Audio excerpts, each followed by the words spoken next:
and I'm really proud to announce that we have Henry Simpson of TSG here today. So welcome, Henry. Thank you very much, Nick. Delighted to be part of this series. I think it's a great idea to keep everyone talking during this very strange period. Indeed, indeed. And we're going to find out just how strange it's been for you and the business. Thank you very much for being a guest. It's our very first time on Facebook Live, so we're expecting lots of comments. We've told all of our network to put some questions in and to like and to share. And I think it's a great format. We've done 6 of these now, and it's a great format to actually make it slightly interactive. So we will have our format, which we've talked about previously, but we may be interjected with a few questions. So it'd be great to kind of to answer a few of those and share the insight with any personal questions anyone might have. No, I'll be delighted to answer anything that comes up and see what everyone's, what experiences they're having at the moment during this lockdown. Yeah. So we're not allowed. So one word we're not allowed to say in the interview is unprecedented, because we've seen we're not allowed to say furloughed. We're not allowed to say unprecedented because they just seem to be the banker words for most people. But you're right, Henry. Uncertain times, and we always start the interview off with, what was the OMG moment? What was that moment where you realised that COVID-19 and Corona was pretty much here to stay for the foreseeable?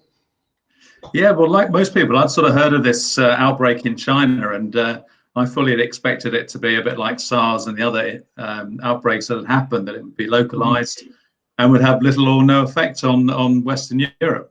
But I was at a meeting with other heads of TSG companies in Paris, and the Italian guys were there, and they were talking about the lockdown. They were from Turin, of course, which was an area heavily affected by it. And we were supposed to be flying back from Paris that night, and their flights were in question whether they'd be able to land. And when they finally did get back, of course, they told us they were straight into lockdown. So at that point, I thought, crikey, if that's happening in northern Italy, then absolutely, we need to be thinking about what's going to happen in the UK. So we, as soon as I got back, we started putting together a sort of coronavirus team, if you like, a sort of our own little cobra to see how we were going to deal with it. And it was a blank sheet of paper, really, because I'd never dealt with a pandemic before. And we had, obviously, first of all, to start looking at all the health and safety implications for our own people, and then trying to work out how we were going to keep running the business. It's really interesting. Because I spoke to a number of people, and for people who've got international businesses, I think it was more prevalent, the effect, because typically we're quite in our own little hub in GB, and if it's affected overseas, it doesn't really directly affect us. But when you see it happen to someone else in the group, then it's only a matter of time.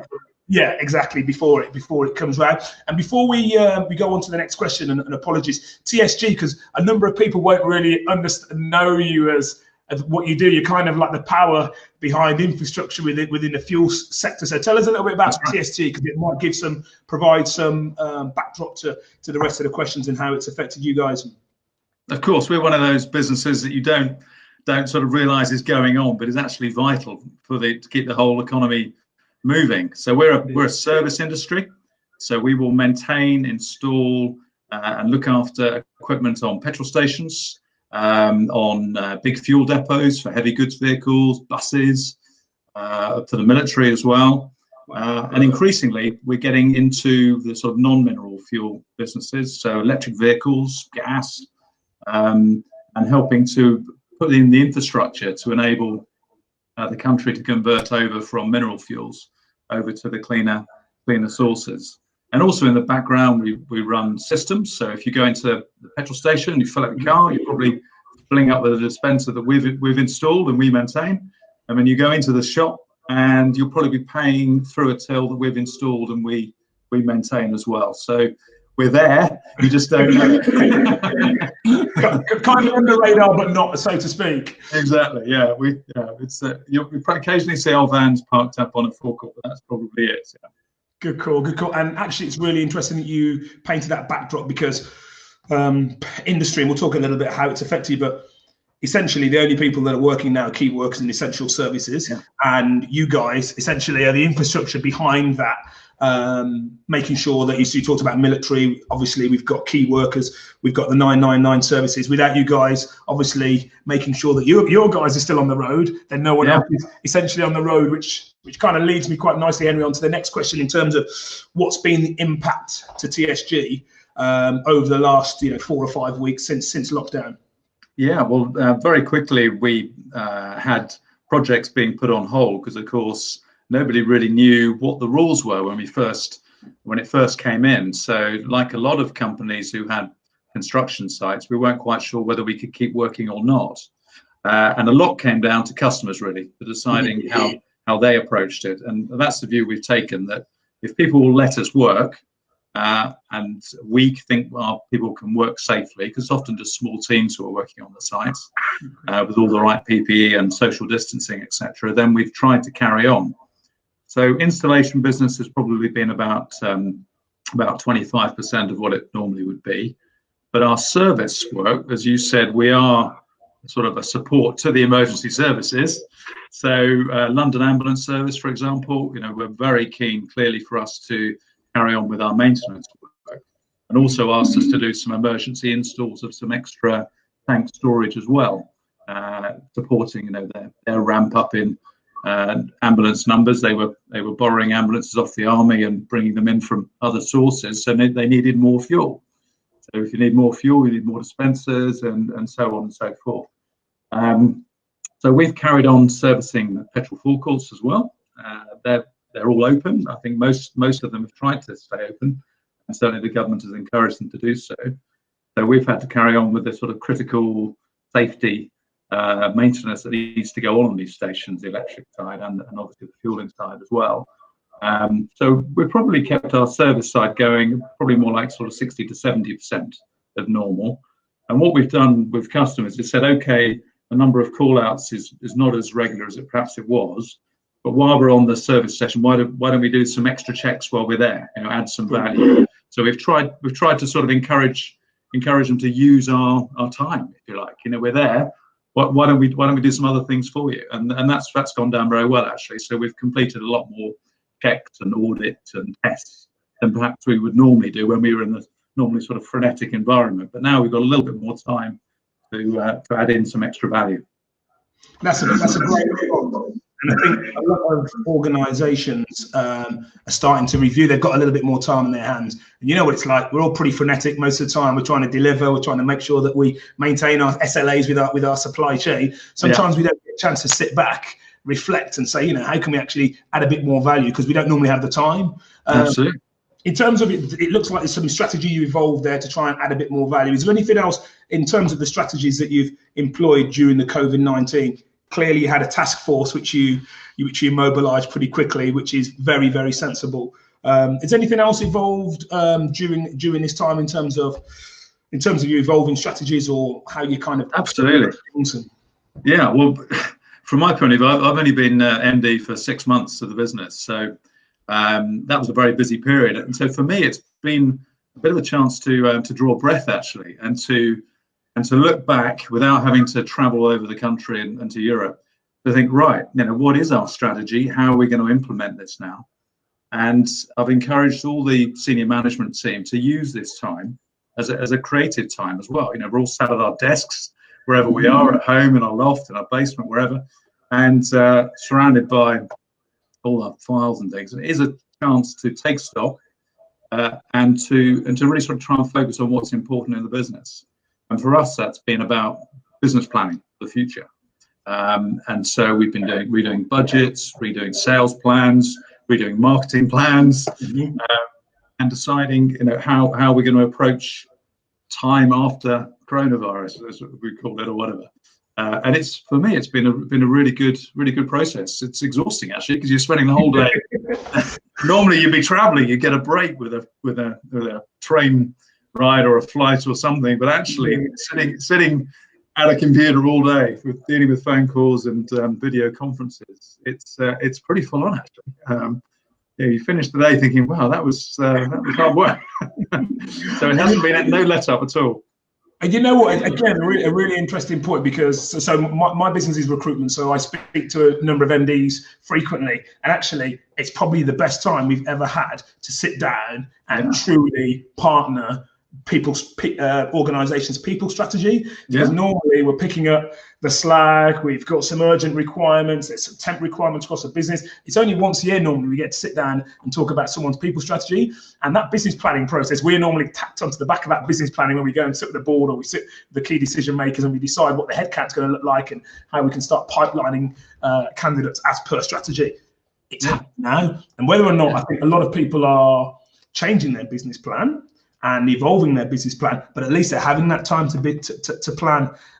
One of the points you mentioned around marketing, we had Neil who came on, Neil Harvey, he was fantastic. He was a creative brand champion, and we talked about marketing and evolving marketing strategies and how you communicate with your clients or your customer base. Have you seen any change, or do you envisage any change in the future from a marketing perspective with TSG and its customer base? Yeah, very much. It's we've been reviewing everything in the business, and marketing going forward is going to be more based on social media, on this kind of thing. You know, video talks, and getting the message out to a wider audience, and probably moving away a bit more from the exhibition conference type events, particularly with COVID, which means there isn't going to be a lot of that going on for a while, sadly. But so we're having to adapt everything, and in some ways, I think it's speeding up some of these changes that we knew were coming. Home working, using the conference facilities. By complete coincidence, about a month before this all broke out, I took the decision that we would start having our senior management meetings, online using Teams, rather than bringing directors from Bournemouth to Dundee to Worcester. Absolutely crazy. It's costing thousands of pounds every time, and so we were just trialing it when all this broke out. So again, it's speeded up what was already happening, and I suspect we'll find that will happen all across the business with different communication processes, including marketing. We'll start to think, do we need actually to go there, or can we communicate in some other way? And everybody knows Zoom now and Teams, and these are words that everybody will be familiar with. So it's going to be a different way of communicating once we finish this. It's not going to be that. You're still going to have the customer contact. You can't be sitting down with a customer, having a chat across the table, and really getting a feel for what that person wants. But you can go an awful long way, online. And you and I know, we've never met before, but here we are chatting away. You can do it, can't you? And you can do it with credibility as well now. I think before there's this the mindset that you need the FaceTime, and I think you still need FaceTime, but this is FaceTime. As long as you can see the white of someone's eye, you can understand how you're landing on them. You can engage. You can understand where you've got it right, where you probably haven't got it right, and you can. It's a great way. I mean, we talked about it before, so I won't go on about it again. But with one of my key clients, 900 people work for them, really anti working from home. During this process, they've furloughed no one, and they're all working from home. So just to add on to the working from home element, what was the mindset within TSG around working from home, and what do you think it will be moving forward? Yeah, it's an interesting one. Obviously, we've got a certain number of people whose job means they can't work from home. They're engineers on the road. They've got to be there. But there is a whole sort of back office piece where we have people sometimes commuting 2 hours a day to get to the office, and you think, crikey, they've done that job from home for the last 3 months or whatever it'll be. Could we come up with a compromise where they don't have to do that every day? And I think that will almost certainly happen. And from my point of view, I've got no issue with that. When you employ people, you've got to do it because you trust them and you believe in what they do. And at the end of the day, their output will speak for itself. So, if they're working from home, you will see, the emails that are going on, the phone calls, and of course the output, whatever performance targets you've set them. So to me, I am very open to moving away from having to have fixed offices with lots of desks, and to let people be more mobile, more flexible in the way they work, which is the way business has been going anyway. I think nobody wants to pay for high cost, fixed assets and overheads if they don't have to.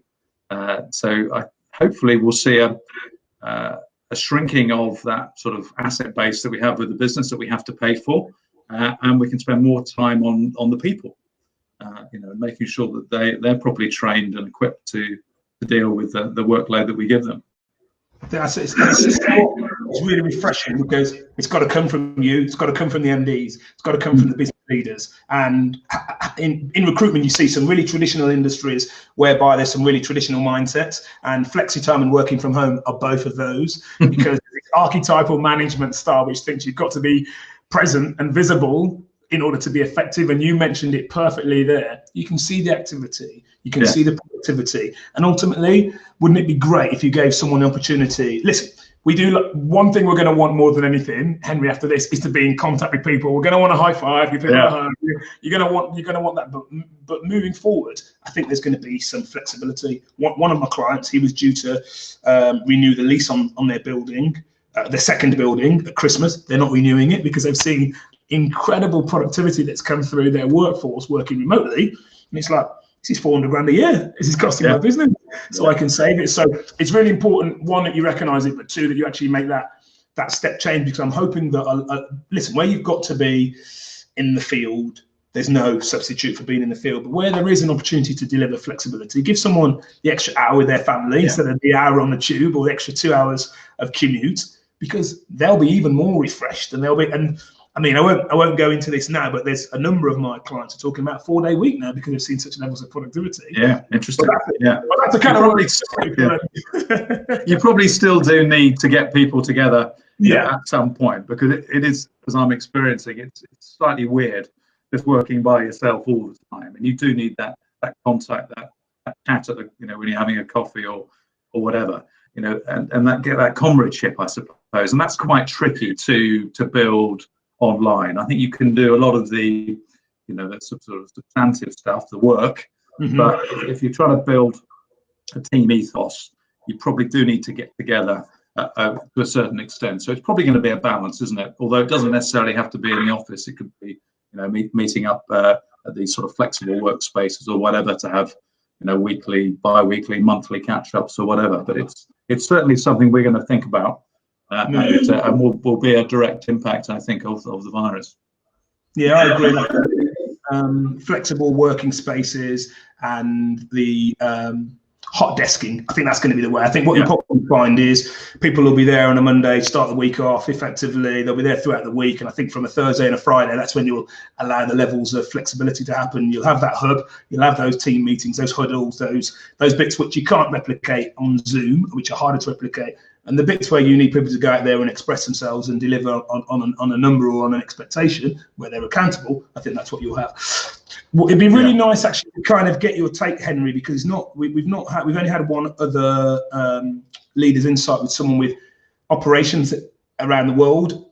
Have you been able to glean anything from how anyone else has been impacted and has been dealing with the COVID-19 elsewhere? Are there any trailblazers from a country perspective out in the group, TSG? Yeah, well, we've all been impacted in different ways. Obviously a lot of it is determined by the government and the different approaches that have been taken. Compared to Italy and Spain, we've had it quite light, really. The fact we can still go out, do exercise, etc. Italy and Spain are coming out of 7 weeks of complete lockdown for adults, which is just mind-blowing. I think you haven't been able to go for a run or a cycle or anything. So it's and clearly in those circumstances, the businesses have been more restricted in what they can do. We've been given a certain amount of freedom to use common sense, which I like. It's the British way. If you can find a way of doing it safely, then you can do it.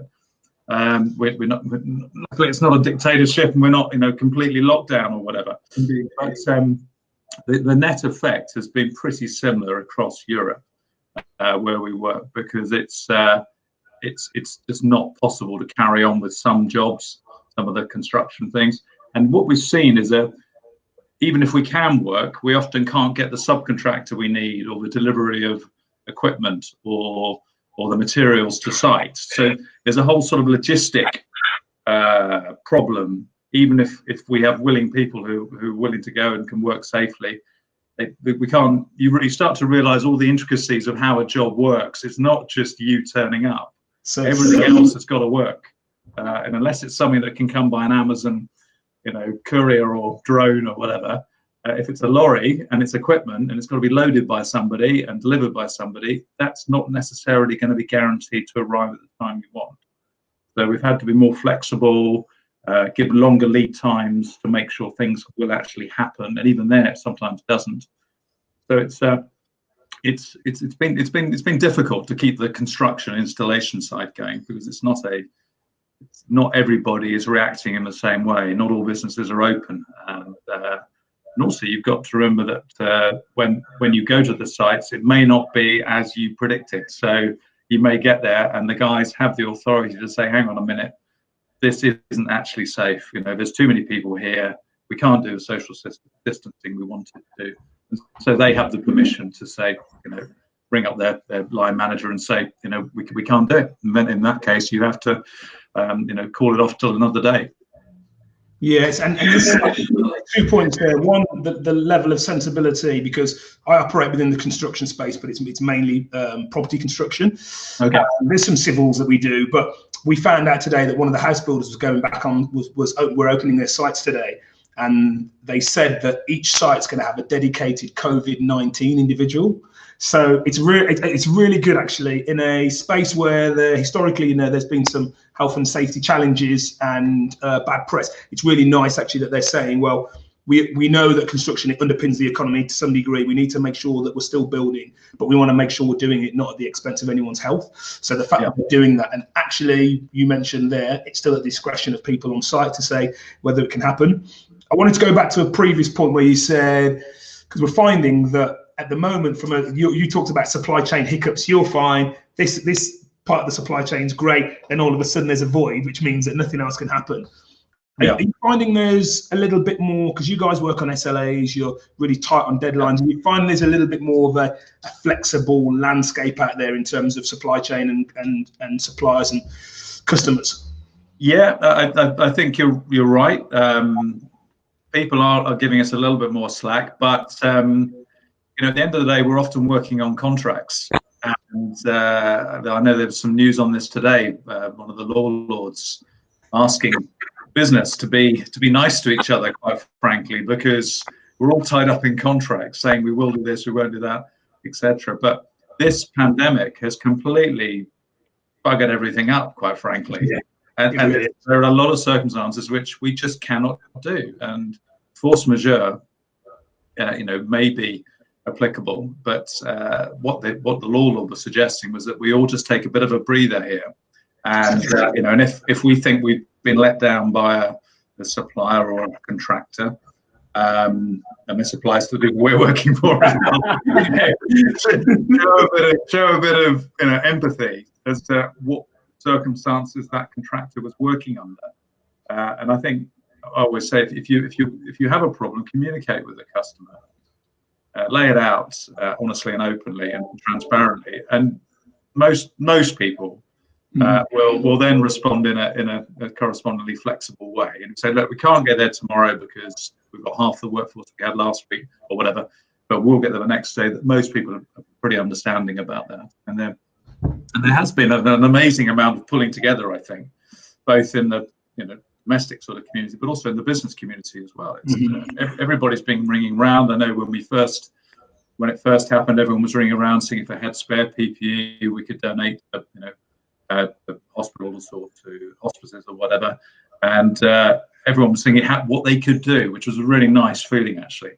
And obviously there's still a lot of demands on the National Health Service and everything else, but certainly we can't produce gowns or anything, but we can try and keep vehicles moving, and that's our contribution.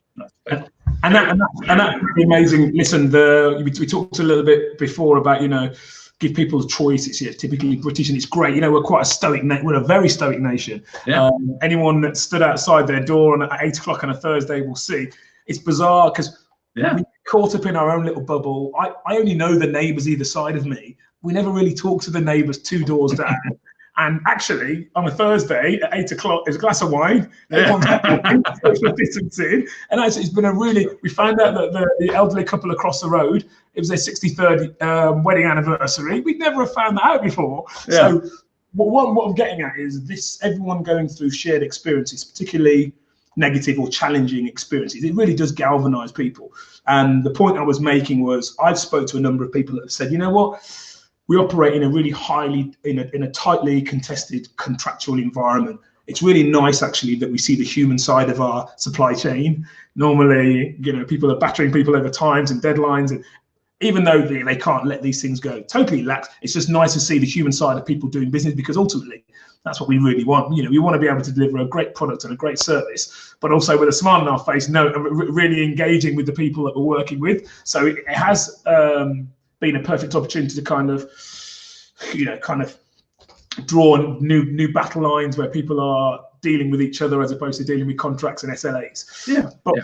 What I wanted to allude to with that point was the landscape's going to change. Normal is no such thing as normal. It's going to be it's going to be a new normal, Henry. And where do you think we're going to be 12 months down the line? And I'm not asking you to be Mystic Meg on this one, and for the young viewers out there, won't know who it is, but kind of predict what's it going to look like. We alluded a little bit to there's going to be some flexibility around working hours and how people work. What do you think is going to change in 12 months' time? Well, I hope this experience will have brought us all together. You know, we will have come out of this hopefully having, not to make anyone permanently redundant. The government's been very generous in its furlough scheme, and that's enabled us to lay off some people for the short term while we haven't got that work. But my hope is that we will bond together through this. Everyone's supported everybody. We've all suffered a bit of pain. The business world will have suffered a bit, but we're a strong business, part of a big group, so we can survive this. And I hope that people will come out of it realizing that we've been supportive, and that the business is with all the time we've been spending on planning and everything else, that we're fit to go. We're going to have more plans than time to put them in. So we're going to be ready to hit the ground running when it takes on.